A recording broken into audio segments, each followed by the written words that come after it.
азыр жана паспорттарды айтып калдым, аттардын туура эмес жазылышычы. Эми мисалы үчүн макул ал кезде паспортто үстөлдөрдө паспорт берген жерде орус тилдүүлөр иштептир. Эми бүгүнкү күндө биздин ошо жана каттоо кызматында кыргыздар эле иштеп атат да. Анан эмне болуп, мен бул жерде суроомдун маңызы мындай агай.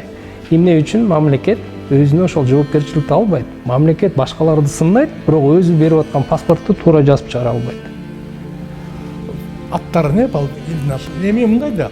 Ал жерде конкреттүү мамлекет деген абстракт түшүнүк да мындай. Сен, мен баарыбыз ошо мамлекетке киребиз да. Ал жерде сен отурасың, же мен отурам. Жазып аткан киши сабатсыз. Патриоттугу жок. Мен орус мектебине барчы, орус класстарына. Бир орус жок, бүт баары орусча окутат. Жалаң кыргыз отурат, орус классында отурат. 8 класс. Так ушундай абал ошол жерлерде да бар. Кыргыздар азыр биз маңкурттуктан кутула албай атабыз. Муну сен туура түшүнүп мен ушундай эле орой айтканды жакшы көрөм. Мүмкүн да кыргыз маңкурттуктан кутула албай атат. Мунун көрүнүшү мектептерде орус классын көп. Бүт кыргыз отурат, бир орус жок, баары орус мектепке.